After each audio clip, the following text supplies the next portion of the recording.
Good morning students. आज का मेरा टॉपिक है marginal productive theory of wages, मजदूरी का सीमांत उत्पादकता सिद्धांत। जैसा कि हम जानते हैं कि उत्पादन के 5 साधन हैं: भूमि, श्रम, पूंजी, व्यवस्था, अर्थशास्त्र। उत्पादन का एक साधन होता है श्रम। श्रम उत्पादन में योगदान करता है। वह जो पारिश्रमिक कमाता है उसे हम कहते हैं मजदूरी यानी वेजेज।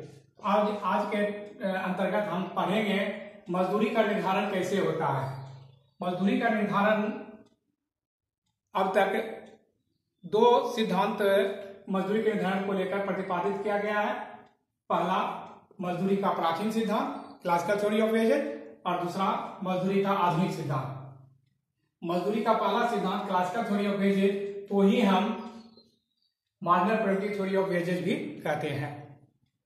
इस सिद्धांत मार्जिनल प्रोडक्टिव थ्योरी का प्रतिपादन सर्वप्रथम प्रोफेसर जेवंस ने किया था। इस सिद्धांत के अनुसार मजदूरी श्रमिकों की सीमांत उत्पादकता के मूल्य के बराबर तय होता है। यह सिद्धांत बताता है कि मजदूरों की मजदूरी उसके सीमांत उत्पादकता के बराबर तय होता है। मजदूरों की श्रम की मांग उत्पादक द्वारा उसकी उत्पादकता के कारण किया जाता है। अन्य साधनों की मात्रा को स्थिर रखते हुए उत्पादक जब श्रम की अतिरिक्त इकाई का प्रयोग करता जाता है तो उत्पत्ति ह्रास नियम के अंतर्गत उसकी सीमांत उत्पादकता घटती जाती है। उत्पादक श्रम की मांग उस सीमा तक बढ़ाएगा जहां पर श्रम की एक अतिरिक्त इकाई की उत्पादकता का मूल्य उसको दी जाने वाली मजदूरी के बराबर होता है। यदि मजदूरी सीमांत उत्पादकता से अधिक है तो उस समय उत्पादक को हानि होगी और ऐसी स्थिति में वह श्रमिकों की छटनी करेगा, श्रमिकों की कम मांग करेगा। परंतु दूसरी ओर जब मजदूरी सीमांत उत्पादकता से कम होगी तो उत्पादक को लाभ होगा और उस समय उत्पादक श्रम की मांग को बढ़ाएगा। यानी उत्पादक उस बिंदु तक श्रमिकों का प्रयोग करता जाएगा जहां पर उसकी मजदूरी सीमांत उत्पादकता के बराबर हो जाती है। तो अब इसे हम एक डायग्राम के द्वारा समझने का प्रयास करते हैं। यानी यह सिद्धांत बताता है जहां पर श्रम की सीमांत उत्पादकता मजदूरी दर के बराबर होती है वहीं पर मजदूरी दर तय होती है। इसे हम एक डायग्राम के द्वारा दिखाने का, समझाने का प्रयास करते हैं। ओ एक्स रेखा पर श्रम की मांग को दिखाया गया है और ओ वाई रेखा पर सीमांत उत्पादकता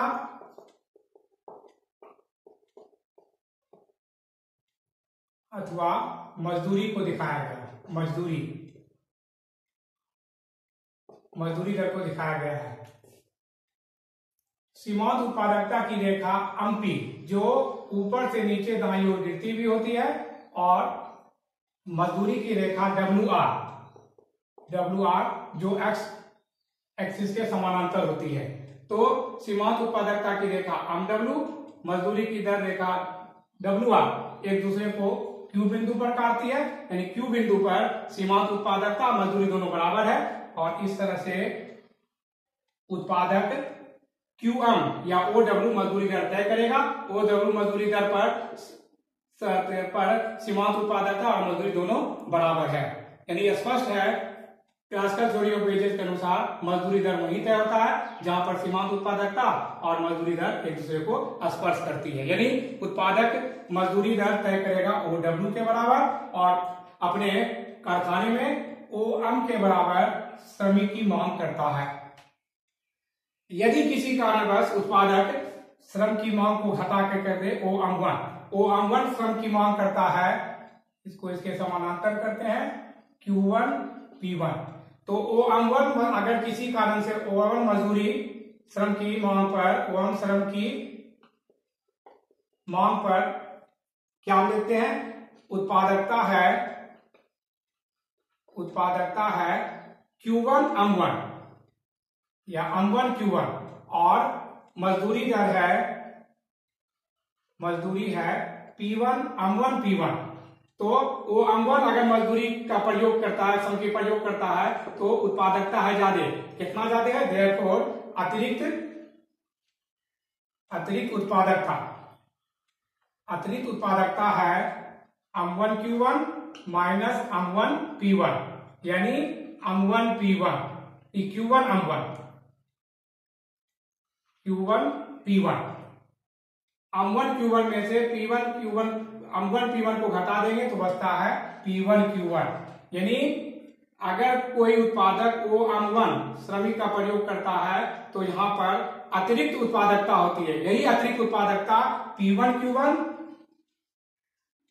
उत्पादक को मजदूरों की संख्या बढ़ाने को प्रेरित करेगा, क्योंकि इस स्थिति में उत्पादक को इतना लाभ की प्राप्ति होती है। लाभ के लोभ में आकर के उत्पादक श्रम की संख्या को बढ़ाएगा, तब तक बढ़ाएगा जब तक कि श्रम की संख्या ओम से बढ़ते बढ़ते ओम नहीं हो जाता है। जैसे ओम मजदूरी की संख्या प्रयोग करता है उत्पादक, तो हम क्या लिखते हैं, ओम मजदूरी की संख्या पर सीमांत उत्पादकता की रेखा एमपी, मजदूरी दर की रेखा डब्ल्यूआर एक दूसरे को क्यू बिंदु पर काटता है। यानी श्रमिक जो है वो M1 मजदूरी का प्रयोग नहीं करेगा। एक बार मजदूरी की संख्या को बढ़ा के देखते हैं। यदि किसी कारणवश श्रमिक जो है OM2 मजदूर का प्रयोग करता है Q2 P2, तो OM2 मजदूरी दर पर OM2 मजदूर का प्रयोग करता है। OM2 मजदूरी की संख्या पर उत्पादकता है M2Q2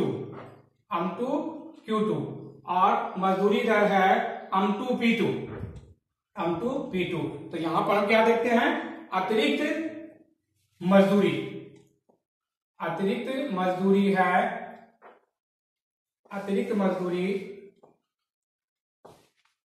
M2P2 minus M2Q2।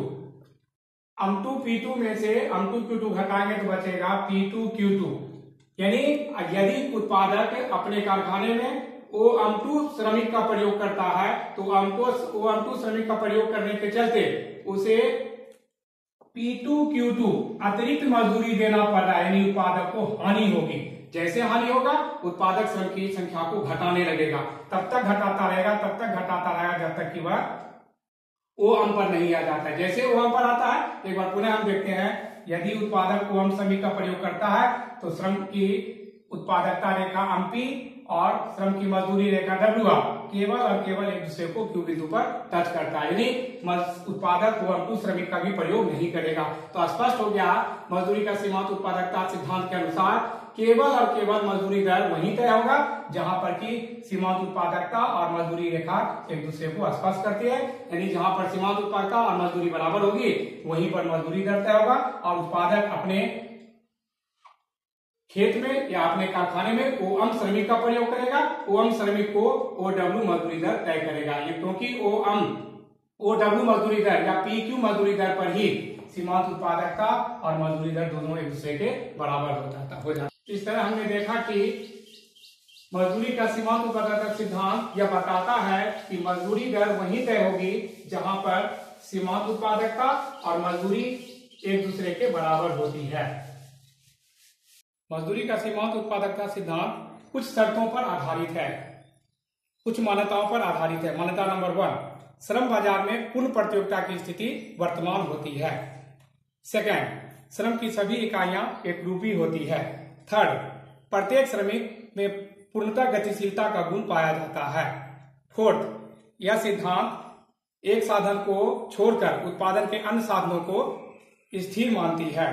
Fifth, श्रमिक की प्रत्येक इकाइयां विभिन्न प्रयोगों में आ सकती है। 6, यह सिद्धांत दीर्घकाल पर आधारित है। अंतिम 7, यह सिद्धांत पूर्ण रोजगार पर आधारित है। लेकिन आधुनिक अर्थशास्त्रियों ने मजदूरी के सीमांत उत्पादकता सिद्धांत की आलोचनाएं की हैं। आलोचना नंबर 1, यह सिद्धांत अधूरा तथा एक पक्षीय है, एक पक्षीय सिद्धांत माना है। तो यह सिद्धांत मजदूरी का सीमांत उत्पादकता सिद्धांत केवल श्रम की मांग पर जोर देता है, जबकि श्रम के मजदूरी के निर्धारण का एक दूसरा घटक होता है श्रम की पूर्ति। श्रम की पूर्ति के बारे में यह सिद्धांत कुछ भी नहीं बताता है, इसलिए आधुनिक अर्थशास्त्रियों ने इस सिद्धांत को वन साइडेड थ्योरी कहा है। सेकंड, सीमांत उत्पादकता का पता लगाना कठिन, यानी यह सिद्धांत इस सिद्धांत से मजदूरी की सीमांत उत्पादकता का पता लगाना कठिन है, क्योंकि क्योंकि उत्पादन केवल श्रम के द्वारा ही नहीं अपितु उत्पादन के अन्य साधन भूमि, पूंजी, व्यवस्था और साहस के द्वारा भी उत्पादन का योगदान होता है, जबकि इस सिद्धांत में अन्य चारों साधनों की अवहेलना की गई है, इसलिए यह गलत सिद्धांत माना जाता है। तीसरा, पूर्ण प्रतियोगिता पर आधारित। यह सिद्धांत पूर्ण प्रतियोगिता को मानकर चलता है, जबकि हम जानते हैं व्यवहारिक जीवन में आज कहीं भी पूर्ण प्रतियोगिता नहीं पाई जाती है। पूर्ण प्रतियोगिता को काल्पनिक कहा गया है। चौथा आलोचना है पूर्ण गतिशीलता की मान्यता गलत। आधुनिक प्राचीन सिद्धांत यह मान के चलता है प्रत्येक श्रमिक एक उद्योग से दूसरे उद्योग में बिना किसी अड़चनों के आसानी से आ जा सकता है, लेकिन व्यवहारिक जीवन में हम क्या देखते हैं कि श्रमिक एक उद्योग से दूसरे उद्योग में जाने में उसकी गतिशीलता में भाषा, धर्म, जलवायु भी रुकावटें डालने लगती है। यानी यह सिद्धांत जो मान के चलता है श्रम में पूर्ण गतिशीलता पाई जाती है, यह भी गलत है। नेक्स्ट, एक रूपी मान्यता गलत। यह सिद्धांत मान के चलता है उत्पादन के श्रम के सभी इकाइयां एक रूपी यानी एक रंग रूप की होती है, सभी में कार्य करने की क्षमता एक समान होती है, जबकि व्यवहारिक जीवन में हम जानते हैं प्रत्येक श्रमिक में एक रूपता या एक कार्य क्षमता का गुण नहीं पाया जाता है। नेक्स्ट, पूर्ण रोजगार पर आधारित यह सिद्धांत है, जबकि हम क्या जानते हैं आज कहीं भी किसी भी देश में पूर्ण रोजगार की स्थिति नहीं पाई जाती है। पूर्ण रोजगार से कम स्तर पर भी आज पूर्ण रोजगार से कम स्तर पर भी अर्थव्यवस्था पाई जाती है, और यह सिद्धांत पूर्ण रोजगार को मान के चलता है, यह भी एक आलोचना का कारण बन जाता है। फिर नेक्स्ट है दीर्घकाल की मान्यता। मजदूरी का सीमांत उत्पादकता सिद्धांत दीर्घकाल को मानकर चलता है। दीर्घकाल में अगर मजदूरी निर्धारित करना होगा तब यह सिद्धांत लागू होगा, जबकि हम क्या जानते हैं अगर अल्पकाल में मजदूरी दर तय करनी होगी तो यह सिद्धांत गलत साबित हो जाता है। और इसलिए केन जैसे महान अर्थशास्त्री का कहना है in the long run we are all dead and after death there is no economic problem. फिर आगे मानता है यह सिद्धांत जो है श्रम संघ की उपेक्षा करता है ना। इस सिद्धांत में श्रम संघ के बारे में मजदूरी दर पर क्या प्रभाव पड़ेगा वह श्रम संघ के बारे में कुछ भी चर्चा नहीं करता है, जबकि व्यवहारिक जीवन में आर्थिक जीवन में हम क्या देखते हैं मजदूरी के निर्धारण में श्रम संघ महत्वपूर्ण योगदान डालता है। नेक्स्ट आपका है मजदूरी दर पूर्व निर्धारित, यानी उत्पादक मजदूरों की दर वहीं तय करेगा जहां पर उसकी सीमांत उत्पादकता उसकी मजदूरी दर के बराबर होती है। इसलिए यह कहना उचित नहीं है कि इस सिद्धांत के द्वारा मजदूरी का निर्धारण होता है। इस तरह से इस सिद्धांत की कई आलोचनाएं किए जाने के कारण तो इसमें हम यह कह सकते हैं चूंकि यह सिद्धांत कोई नई बात नहीं बतलाता है, इसलिए प्रोफेसर सैमुअल्सन ने इसे उचित सिद्धांत